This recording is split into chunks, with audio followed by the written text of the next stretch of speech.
क्या है हमारे पास? Ionic equilibrium. जब हम लोग केमिकल इक्विलिब्रियम की बात कर रहे थे तब हम सिर्फ वहां पे किसकी ले रहे थे कि आपके पास जितने भी आपके पास अलग अलग केमिकल्स हैं जो आपस में रिएक्ट करके कोई ना कोई रिएक्शन कर रहे हैं, तो जब इक्विलिब्रियम में आ जाए। अब आयनिक इक्विलिब्रियम स्पेसिफिकली किसके लिए हो जाएगा? For the ions. When in a reaction a molecule dissociate into ions and there exists an equilibrium between them, then it is called ionic equilibrium. मतलब मान लो कि आपके पास कोई कंपाउंड है AB, वो AB क्या हो गया? टूट गया। A positive plus B negative में। तो इस कंपाउंड के बीच में और जो ये आयंस के बीच में जो इक्विलिब्रियम एग्जिस्ट करेगा उसको हम क्या बोलेंगे? Ionic equilibrium. ठीक है। अब आपको पता है इतनी बात तो कि आपके पास जो पॉजिटिव है they are called as cations and negative are called as anions. इतनी बात तो पता है। और अब हमारे पास जो यहां पे मेन टर्म है, एक हमारे पास आती है टर्म जिसका नाम है इलेक्ट्रोलाइट। क्या है? इलेक्ट्रोलाइट। जब वर्ड आपके पास इलेक्ट्रो आ गया तो मतलब वहां पे कहीं ना कहीं करंट की बात कर रहे होंगे। ठीक है। तो वो सब्सटेंस, वो वाले सब्सटेंस जो अपनी एक्वस मतलब पानी में घुलने के बाद या अपनी मोल्टन स्टेट, कौन सी वाली? मोल्टन पिघली हुई स्टेट के अंदर बिजली को अपने अंदर से कंडक्ट करने देते हैं, वो आपके क्या होते हैं? इलेक्ट्रोलाइट्स। तो the substance which allow electricity to pass through them in aqueous or molten state is called electrolyte। For example अगर मैं बात करूं NaCl कॉमन सॉल्ट की, अब कॉमन सॉल्ट अगर आपके पास पाउडर की फॉर्म में अगर पैकेट से निकाला, अगर उसमें 2 तारे डाल के आप ट्राई करोगे तो बल्ब आपका ग्लो नहीं करेगा, आपका बल्ब ग्लो नहीं करेगा। लेकिन अगर आप उसको पानी में घोल दो, क्या करोगे? उसको आप पानी में घोल दो और डालो वायर, उस केस में आपका क्या होगा? लिक्विड बिजली को कंडक्ट करेगा ही करेगा। ठीक है।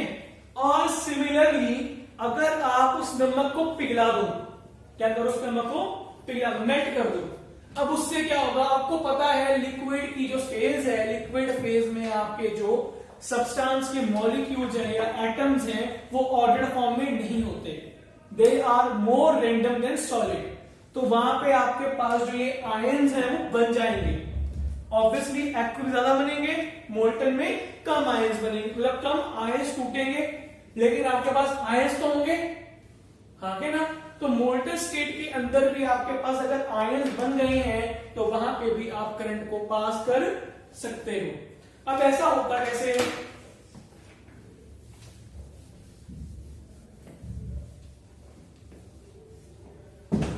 अगर मैं ले लूं बीकर, बीकर में डाल दिया है electrolyte, let be common salt, पानी दिया, नमक गया इसमें, नमक will break into Na positive plus Cl negative.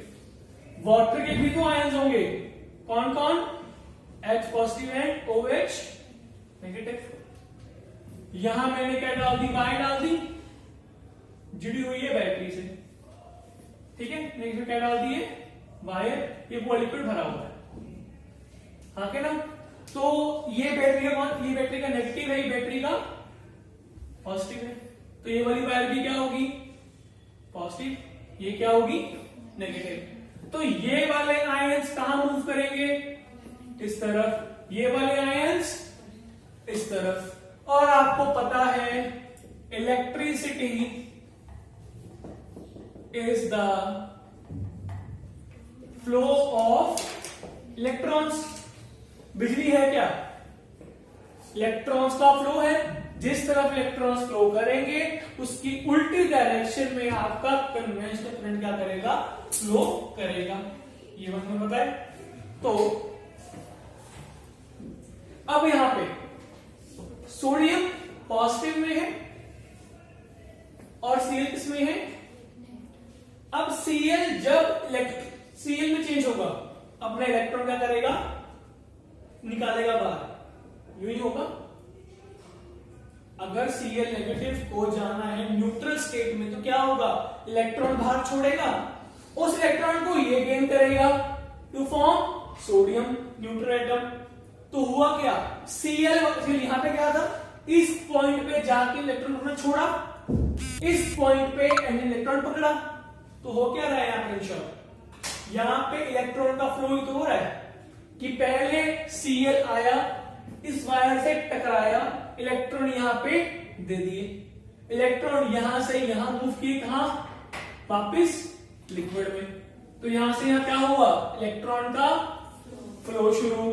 तो यहां से यहां क्या मूव करेगा, आपका इलेक्ट्रिक करंट मूव करेगा, हाँ कि नहीं। इस तरीके से जो आपके आयंस है वो क्या करते हैं, करंट को कंडक्ट करते हैं। क्या कि आपके पास जो नेगेटिव आयंस हैं वो पॉजिटिव से जुड़ेंगे, इलेक्ट्रॉन छोड़ देंगे, इलेक्ट्रॉन वायर के थ्रू यहां से वापस में क्या करेगा, ट्रेवल करेगा, सोडियम के पास जाएगा। लिक्विड में इलेक्ट्रॉन्स नहीं होते, लिक्विड में क्या होता है आपके पास, सिर्फ और सिर्फ आयंस। आयंस जब टकराते हैं वायर्स के साथ तो वायर के अंदर क्या शुरू होता है, इलेक्ट्रॉन का फ्लो शुरू होता है, ठीक है। बैटरी सिर्फ ये काम करती है कि वो इस फ्लो को इंक्रीज कर दे, क्या करे, इस फ्लो को इंक्रीज कर दे, ठीक है। आई बात समझ में। अब ऑब्वियस सी बात है, कुछ आपके पास इलेक्ट्रोलाइट्स ऐसे होंगे जो बहुत ज्यादा अमाउंट ऑफ करंट निकालेंगे, कुछ बहुत कम निकालेंगे। तो उसी बेस पे हम लोगों ने इनको डेराइव कर दिया है दो में। एक होते हैं आपके पास स्ट्रॉन्ग इलेक्ट्रोलाइट और एक आपके पास क्या है, वीक इलेक्ट्रोलाइट। क्या है, स्ट्रॉन्ग और वीक इलेक्ट्रोलाइट। अब नाम से क्लियर है और कंसेप्ट से भी कि जो तो पानी में जाके बहुत ज्यादा अमाउंट ऑफ आयंस को प्रोड्यूस करेंगे, जितने ज्यादा आयंस उतने ज्यादा आपके पास क्या होगा, आयंस का फ्लो बनेगा। जितना ज्यादा आयंस का फ्लो बनेगा उतनी ज्यादा स्पीड से आपके पास करंट के इलेक्ट्रॉन्स क्या करेंगे, बैटरी से फ्लो करेंगे, उतनी ज्यादा ही ब्राइटली आपका बल्ब अगर जुड़ा हो तो ग्लो करेगा, हाँ क्या ना। तो डेफिनेशन से क्या होगा, ये the electrolytes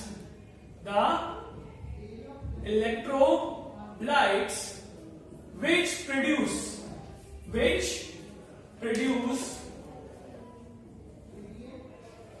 large amount of ions when dissolved in water।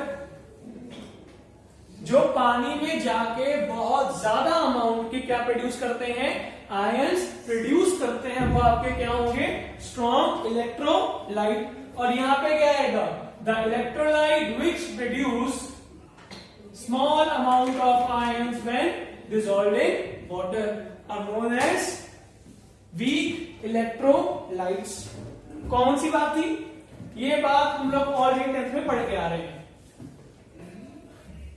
अब आप सभी को ये बात तो पता है कि हमारे पास एक चीज होती है जिसका नाम होता है strong acid, weak acid, strong base, weak base. ये बात याद है। अब स्ट्रॉन्ग एसिड या स्ट्रॉन्ग बेस की डेफिनेशन क्या थी, वो वाले एसिड जो पानी में जाके large amount of H positive ions को निकालते हैं वो आपके क्या होते हैं, स्ट्रॉन्ग एसिड्स होते हैं। जो सब्सटेंस पानी में जाके क्या निकालते हैं, ज्यादा amount of H positive ions को बाहर निकालते हैं, वो आपके क्या होते हैं, स्ट्रॉन्ग एसिड या फिर base. In case of acid H positive ion था, बेस में OH नेगेटिव आयन था। ये भी क्या बोल रहे हैं, ये भी तो यही बात बोल रहे हैं कि जो पानी में जाके ज्यादा अमाउंट ऑफ आयंस निकाले।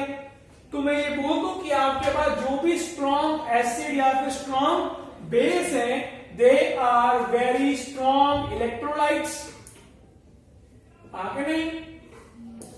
तो एग्जांपल में क्या क्या आ जाएगा, HCl, H2SO4, HNO3, NaOH, KOH। अच्छा, अब जो स्ट्रॉन्ग एसिड और स्ट्रॉन्ग बेस के सॉल्ट बनेंगे वो भी क्या होंगे, स्ट्रॉन्ग सॉल्ट ही होंगे। वो भी जब पानी में जाएंगे तो ज्यादा आयंस प्रोड्यूस करेंगे। तो इनका सॉल्ट क्या होगा, NaCl, KCl, आगे नहीं। सिमिलरली इनकी क्या डेफिनेशन होती है वीक एंड वीक बेस की, कि जो एसिड्स या बेस पानी में जाके less amount of H positive और OH नेगेटिव आयन रिस्पेक्टिवली क्या करें, प्रोड्यूस करें, they are termed as weak acid या फिर वीक बेस। अब सिमिलर सी बात तो यहां पे भी है, ये क्या थे कि वो इलेक्ट्रोलाइट जो पानी में जाके कम आयंस निकाले। तो इन शॉर्ट वीक एसिड और weak base can be considered as weak electrolytes, can be said as weak electrolytes. For example, CH3, COOH, H2CO3 carbonic acid, ammonium hydroxide, salt में CH3COONA, इसे भी आपके पास क्या है, वीक इलेक्ट्रोलाइट्स। ठीक है। और जो टर्म है electrolyte, term electrolyte was named by Faraday, F-A-R-A-D-A-Y। Scientist था कौन, फेराडे, माइकल फेराडे। उसने क्या किया था, हमें ये टर्म इंट्रोड्यूस की थी, इसका नाम क्या था, इलेक्ट्रोलाइट्स। ये बात समझ में आई।